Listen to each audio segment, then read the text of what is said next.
Hello everyone, welcome back to our channel.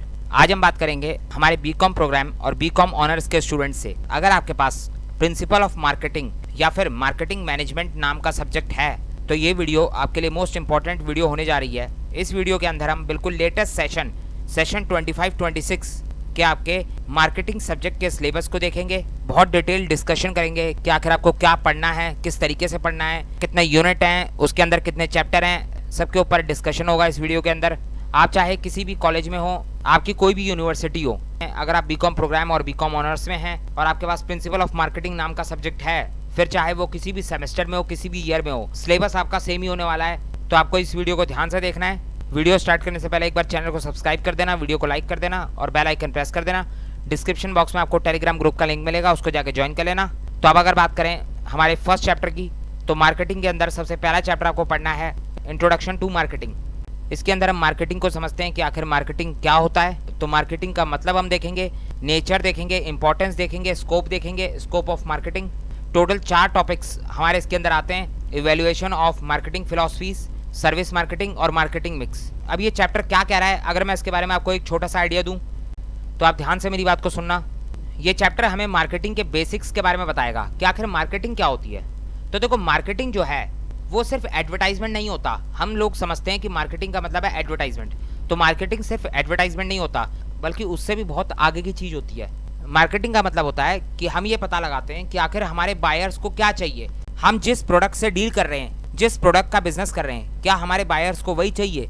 आखिर हमारे buyers की डिमांड क्या है, इसको हम पता लगाने की कोशिश करते हैं और अपने बायर्स को वो चीज़ प्रोवाइड करवाते हैं। अगर मैं आपको इसे एक एग्जांपल से समझाऊं तो लेट सपोज आप किसी कॉफ़ी शॉप में गए, आप अपने किसी फेवरेट कॉफ़ी शॉप में गए, तो कॉफ़ी शॉप क्या कर रहा है, वो अपना बिजनेस कर रहा है, तो वो अपने बिजनेस के अंदर मार्केटिंग को लगाएगा, मार्केटिंग को अप्लाई करेगा। तो कॉफ़ी शॉप के अंदर आपको सिर्फ कॉफ़ी नहीं मिल रही, बल्कि कॉफ़ी शॉप जो है आपको कॉफ़ी के साथ साथ एक्सपीरियंस सेल कर रहा है।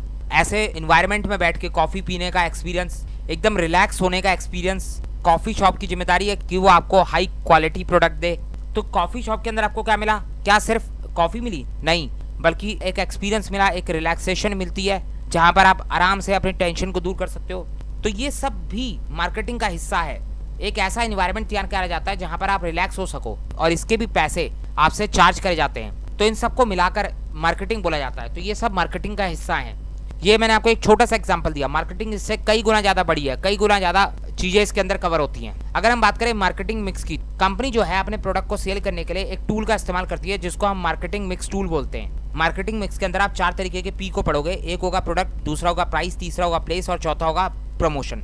प्रोडक्ट, प्राइस, प्लेस, प्रमोशन, ये चारों के ऊपर हमारे अलग से सेपरेट चैप्टर हैं। प्रोडक्ट के ऊपर हमारा अलग से चैप्टर है जिसके अंदर हम बहुत डिटेल में पढ़ेंगे। अगर हम कॉफ़ी के एग्जांपल को देखें तो कॉफ़ी यहाँ पर हमारा प्रोडक्ट है। कॉफ़ी शॉप के अंदर पेस्ट्रीज भी आपको मिलेंगी, सैंडविचेस भी आपको मिलेंगे, तो वो सब भी कॉफ़ी शॉप का प्रोडक्ट है।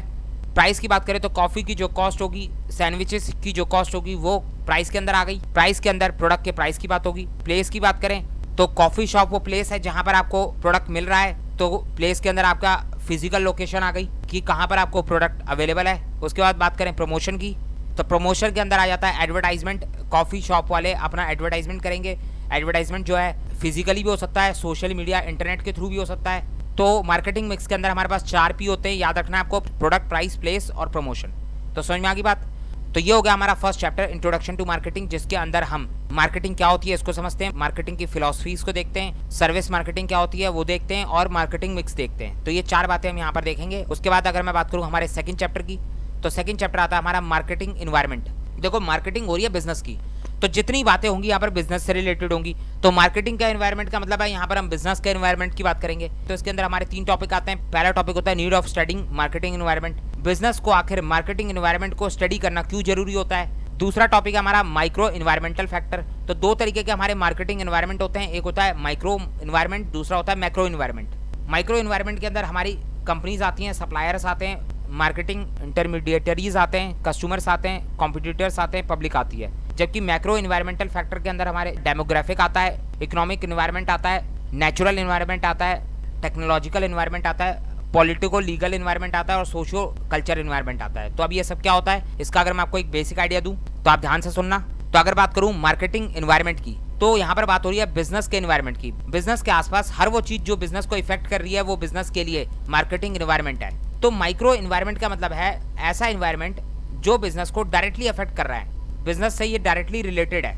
अगर हम इसका एग्जांपल देखें तो सप्लायर्स हो सकते हैं जो बिजनेस से डायरेक्टली रिलेटेड होते हैं, जो बिजनेस को सामान सप्लाई करते हैं, बिजनेस के कॉम्पिटिटर्स, बिजनेस के कस्टमर्स, ये सब बिजनेस से डायरेक्टली रिलेटेड है।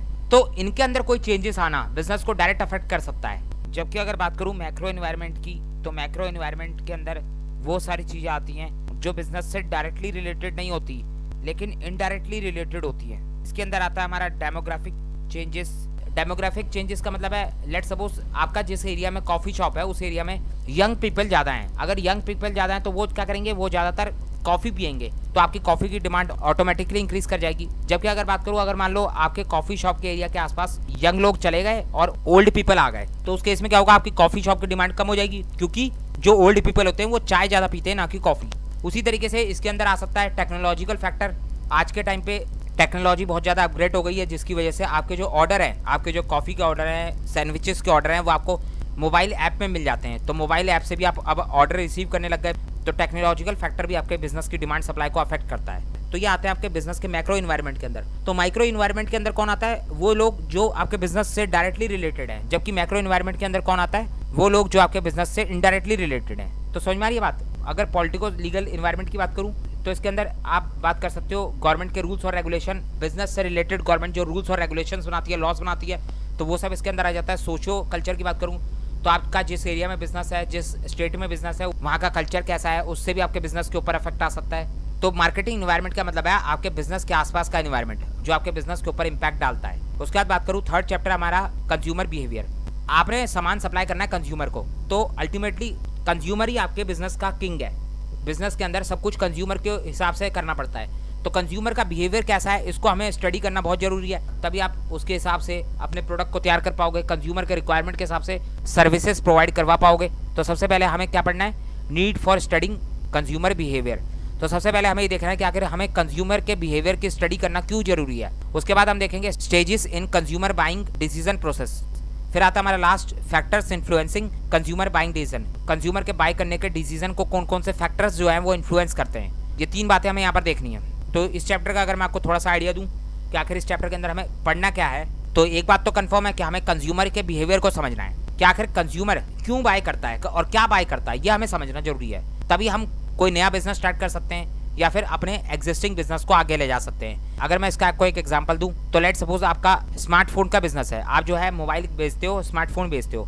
तो सबसे पहले आपको ये समझना होगा कि आखिर कस्टमर नया मोबाइल कब खरीदेगा, कब वो डिसाइड करेगा कि उसे नया मोबाइल खरीदना है। क्या मार्केट के अंदर कोई नया मॉडल लॉन्च होगा तब वो डिसाइड करेगा, या फिर जब उसको जरूरत होगी तब वो डिसाइड करेगा। आपको ये देखना है आप जिस एरिया में मोबाइल बेचते हो उस एरिया के आसपास जो आपके कस्टमर है वो किस तरीके के कस्टमर हैं। क्या वो रिच पीपल हैं, क्या वो मिडिल क्लास है, क्या वो लोअर मिडिल क्लास है, क्योंकि उसके हिसाब से ही आपको पता चलेगा कि आपके कस्टमर आपके मोबाइल को कब खरीदेंगे। तो इसके लिए आपको कस्टमर के बिहेवियर को देखना होगा। कस्टमर को अगर मोबाइल खरीदना है तो वो एक पूरे प्रोसेस से होकर गुजरता है। आपको कस्टमर के बिहेवियर को समझना है। कस्टमर जो है सबसे पहले ये देखता है कि उसे आखिर मोबाइल की जरूरत है कि नहीं है। उसके बाद जो है कस्टमर मार्केट के अंदर कई सारे ऑप्शन को सर्च करता है। उसके बाद कस्टमर उन ऑप्शंस में से कंपेयर करता है कि कौन सा मेरे लिए बेस्ट रहेगा।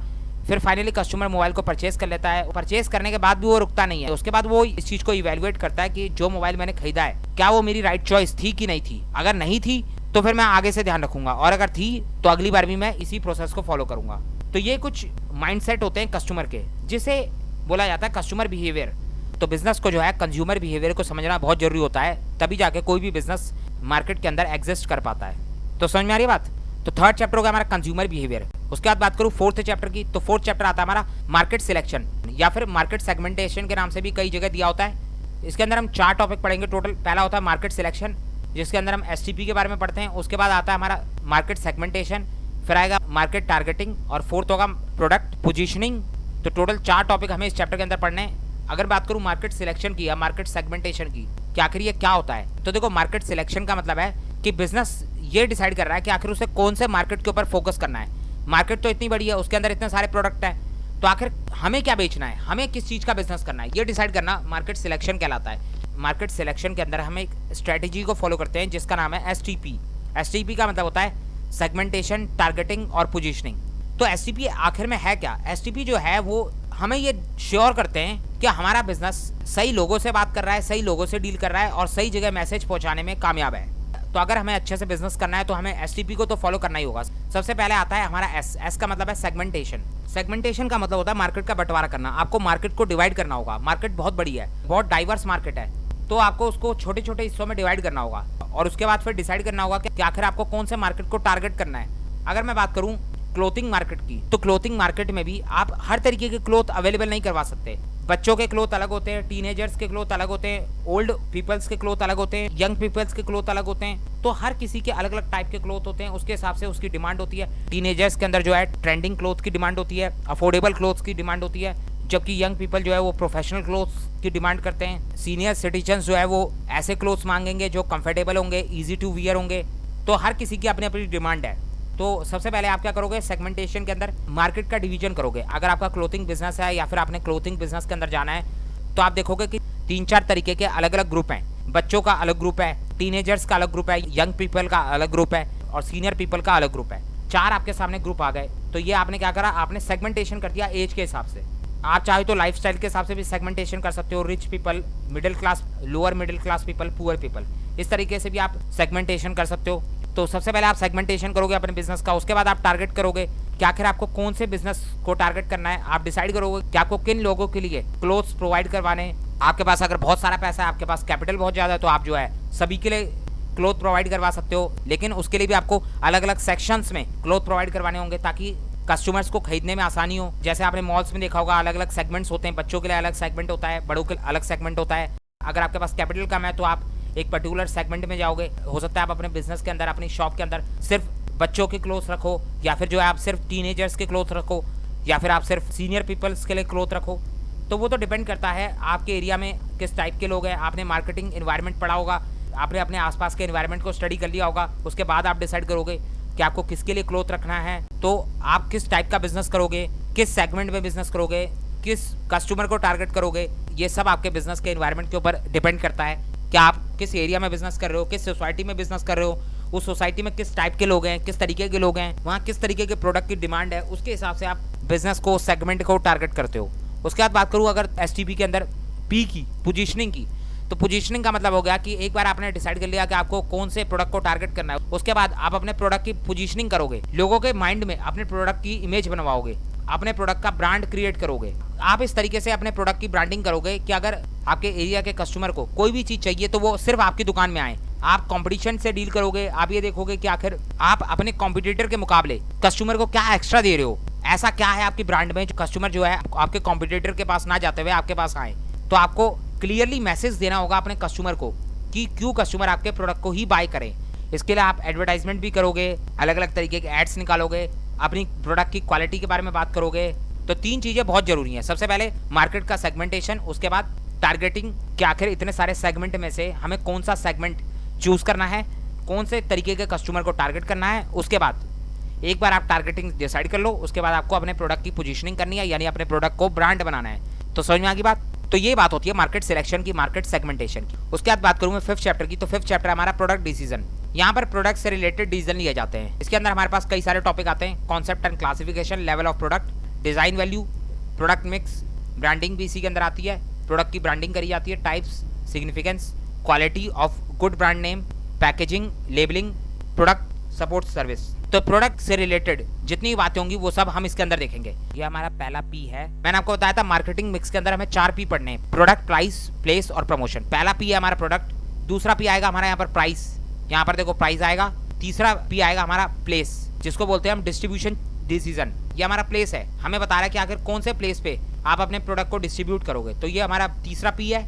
उसके बाद 4th पी आता है हमारा प्रमोशन। तो ये सभी हमारे आगे चैप्टर्स हैं जिनको हम देखेंगे। तो सबसे पहले पी की अगर मैं बात करूं तो वो है हमारा प्रोडक्ट। इसके अंदर हमें क्या पढ़ना है, तो इसके अंदर हमें प्रोडक्ट से रिलेटेड डिसीजन लेने होते हैं। लेट सपोज आपका मोबाइल का बिजनेस है, आप मोबाइल बेच रहे हो, तो मोबाइल को बनाने से लेकर मोबाइल तैयार करने तक जितने भी डिसीजन होंगे वो सब इसके अंदर आ जाएंगे।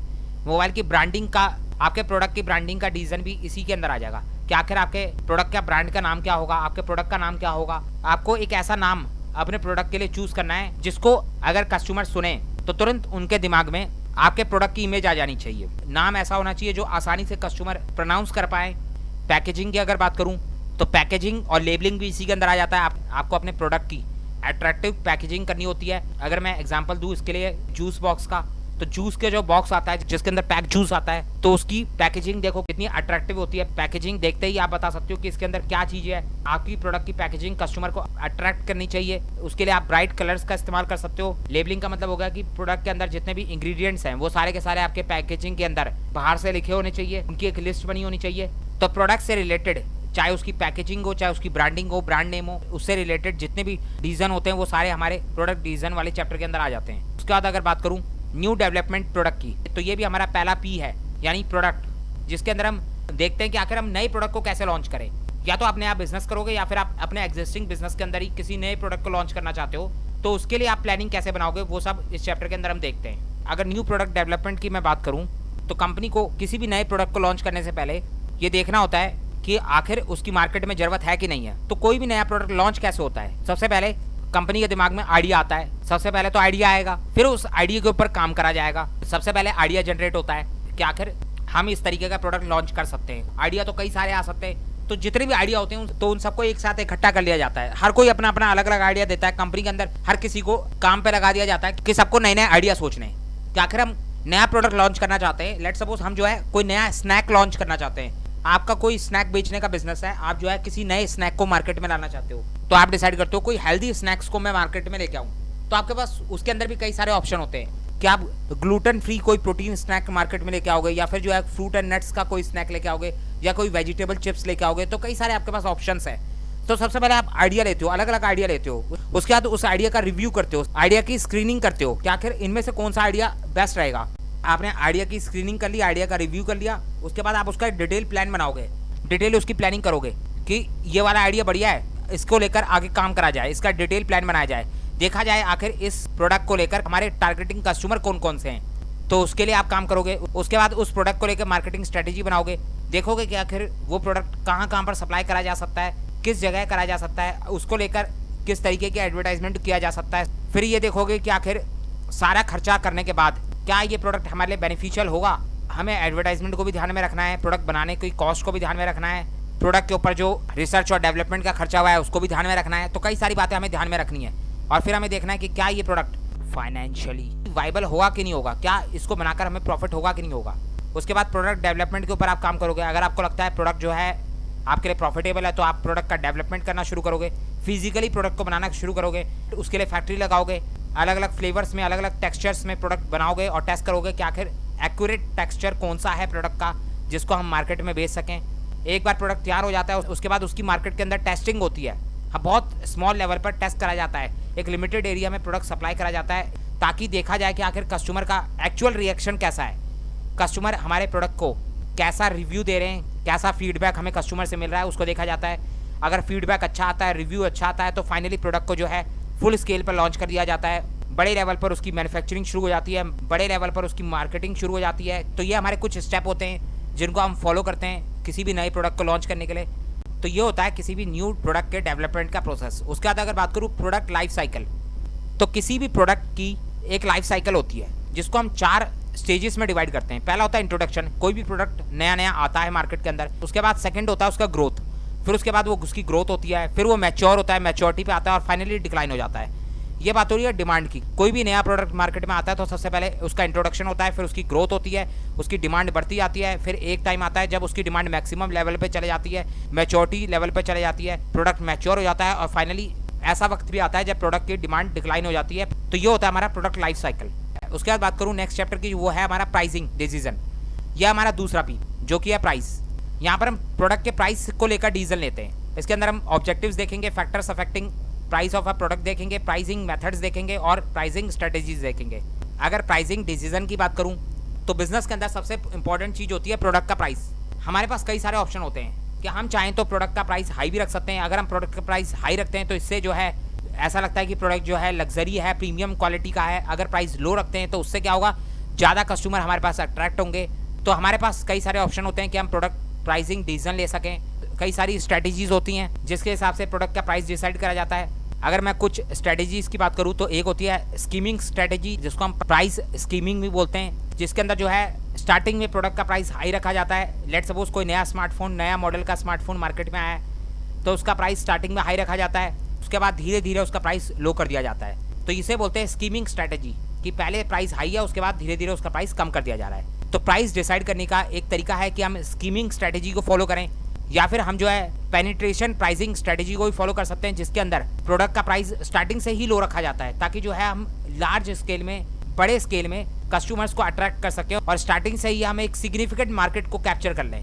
एक हमारे पास प्रोडक्ट डिफरेंशिएशन स्ट्रेटेजी भी होती है, जिसके अंदर हम एक अपना यूनिक प्रोडक्ट बनाते हैं, उसकी एक यूनिक पहचान बनाते हैं, यूनिक फीचर बनाते हैं, यूनिक क्वालिटी बनाते हैं। इस केस में हमें मार्केट से कोई मतलब नहीं होता, कॉम्पिटिटर से कोई मतलब नहीं होता, हम अपने प्रोडक्ट की एक अलग पहचान बनाते हैं। यहाँ पर प्राइस की कोई बात नहीं आती, बात होती है प्रोडक्ट की क्वालिटी की, उसकी यूनिकनेस की। तो इस केस में हम जो है अपने प्रोडक्ट को प्रीमियम प्राइस पर भी सेल कर सकते हैं। तो प्रोडक्ट डिफरेंशिएशन स्ट्रेटेजी को भी हम फॉलो कर सकते हैं। तो कई सारी स्ट्रेटेजी होती है जिसके हिसाब से हम अपने प्रोडक्ट का प्राइस डिसाइड करते हैं। तो ये सारी बातें हम अपने प्राइस डिसीजन वाले चैप्टर के अंदर पढ़ते हैं। इसके बाद हमारा नेक्स्ट चैप्टर आएगा डिस्ट्रीब्यूशन डिसीजन, यानी हमारा तीसरा पी, जिसको बोलते हैं प्लेस, कि आखिर प्रोडक्ट को कहाँ पर प्रोवाइड करवाना है, कौन सी जगह पर प्रोडक्ट अवेलेबल करवाया जाएगा, किस तरीके से अवेलेबल करवाया जाएगा। इसके अंदर आएगा हमारा चैनल ऑफ डिस्ट्रीब्यूशन, किस तरीके से आप प्रोडक्ट को डिस्ट्रीब्यूट करोगे, डिस्ट्रीब्यूशन का पूरा चैनल होता है। उसके बाद आता है factors affecting choice of distribution channel, और फिर लास्ट है लॉजिस्टिक डिसीजन। तो ये डिस्ट्रीब्यूशन डिसीजन है क्या, इसको थोड़ा सा समझते हैं। तो डिस्ट्रीब्यूशन डिसीजन के अंदर बात होती है कि किस तरीके से हम अपने प्रोडक्ट को मार्केट के अंदर अवेलेबल करें, कौन से कस्टमर को करें, कब करें, किस वक्त पर करें, किस वक्त पर कस्टमर हमारे प्रोडक्ट को बाय करना चाहते हैं, इन सबको हमें देखना होगा। उसके हिसाब से हमें अपना चैनल ऑफ डिस्ट्रीब्यूशन बनाना होता है। हमें डिसाइड करना होता है कि क्या हम फैक्ट्री से डायरेक्ट प्रोडक्ट को कस्टमर तक पहुंचा दें, इसको बोलेंगे हम डायरेक्ट चैनल। हम जो है वेबसाइट्स के थ्रू, ऑनलाइन के थ्रू फैक्ट्री से डायरेक्ट प्रोडक्ट जो है अपने कस्टमर तक पहुंचा सकते हैं। तो ये हो गया डायरेक्ट चैनल। एक होता है हमारे पास इनडायरेक्ट चैनल, जिसके अंदर हम सबसे पहले अपना प्रोडक्ट फैक्ट्री से होलसेलर को देते हैं, फिर होलसेलर जो है उसे रिटेलर को बेचता है। इस तरीके से भी ट्रेडिशनल वे में हम अपने प्रोडक्ट को कस्टमर तक पहुंचा सकते हैं। तो ये हमारे पास अलग अलग तरीके हैं प्रोडक्ट डिस्ट्रीब्यूशन करने के। उसके बाद आएगा हमारा लास्ट फोर्थ पी, जो कि होगा प्रमोशन डिसीजन, जिसके अंदर हम ये समझते हैं कि आखिर हम किस तरीके से अपने प्रोडक्ट को प्रमोट कर सकते हैं। इसके अंदर हम कम्युनिकेटिंग वैल्यू देखेंगे, कम्युनिकेशन प्रोसेस देखेंगे, इंपॉर्टेंस ऑफ प्रमोशन देखेंगे, प्रमोशन मिक्स टूल्स, एडवर्टाइजिंग देखेंगे, पर्सनल सेलिंग देखेंगे, सेल्स प्रमोशन देखेंगे। तो इसके अंदर क्या क्या देखना है, एक बार थोड़ा सा आइडिया ले लेते हैं। इसके अंदर हम ये देखेंगे कि आखिर हम किस तरीके से अपने प्रोडक्ट को प्रमोट कर सकते हैं। प्रोडक्ट बना लिया, लेकिन उसका प्रमोशन बहुत जरूरी है। आज की डेट में तो मार्केटिंग करने के नए नए ट्रेंड्स आ चुके हैं, नए नए तरीके से मार्केटिंग करी जाती है, नए नए तरीके से प्रमोशन करा जाता है। तो प्रमोशन करने के हमारे पास कई सारे टूल्स होते हैं, जिसे हम प्रमोशन मिक्स टूल्स बोलते हैं। पहला टूल है कि हम टीवी में एडवर्टाइजिंग कर सकते हैं, टीवी में कमर्शियल आप ऐड दे सकते हो, डोर टू डोर जाके पर्सनल सेलिंग कर सकते हो, सेल्स प्रमोशन कर सकते हो, बाय वन गेट वन जैसे ऑफर्स को मार्केट में लॉन्च कर सकते हो। पब्लिक रिलेशन, आजकल ये भी तरीका है कि आप जो है किसी स्पोर्ट्स टीम को स्पॉन्सर कर लो, तो उससे क्या होगा, जब मैच होगा तो उस टाइम पर मैच के चारों तरफ आपके ही प्रोडक्ट की एडवर्टाइजमेंट होगी।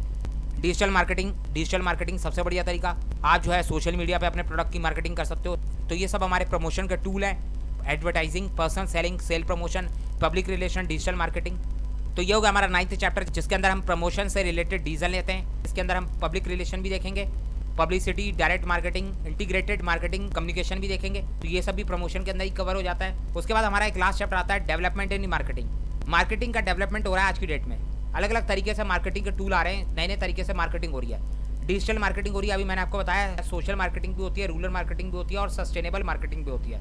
ये सब क्या होता है, अगर थोड़ा सा आइडिया दूँ तो डिजिटल मार्केटिंग की अगर बात करूँ तो वेबसाइट के थ्रू मार्केटिंग हो रही है, सोशल मीडिया, ईमेल्स के थ्रू मार्केटिंग हो रही है, ऑनलाइन स्टोर्स खुल रहे हैं। सस्टेनेबल मार्केटिंग का मतलब हो गया कि इसके अंदर इन्वायरमेंटल फ्रेंडली मार्केटिंग भी आ गई, कि आपका प्रोडक्ट जो है वो इन्वायरमेंटल फ्रेंडली है। अगर आपका प्रोडक्ट इन्वायरमेंटल फ्रेंडली है तो वो लंबे समय तक सस्टेन कर पाएगा मार्केट के अंदर। आप अपने प्रोडक्ट की पैकेजिंग के अंदर रिसाइकलिंग का इस्तेमाल कर रहे हो, तो ये भी आपके सस्टेनेबल मार्केटिंग के अंदर आ जाता है। तो ये हो गया हमारा last chapter, developments in marketing. तो समझ में आ गई बात। तो ये टोटल 10 चैप्टर हो गए, जिसको हमने डिस्कस कर लिया कि आखिर इसके अंदर आपको क्या पढ़ना है, किस तरीके से पढ़ना है, कौन कौन सी चीज़ें पढ़नी है, ये सारी बातें हमने देख ली। तो बस अब इस वीडियो को यहीं एंड करते हैं और मिलते हैं अपनी नेक्स्ट वीडियो में।